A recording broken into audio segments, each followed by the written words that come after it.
What's the storm watch?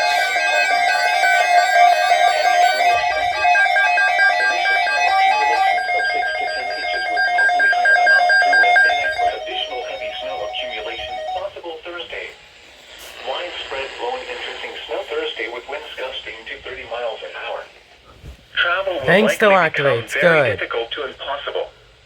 Widespread blowing snow will likely significantly reduce visibility with large snow drifts over open areas Thursday.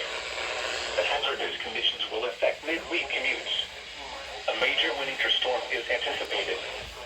Widespread disruptions of travel and commerce are expected starting Tuesday night and persisting through at least Thursday.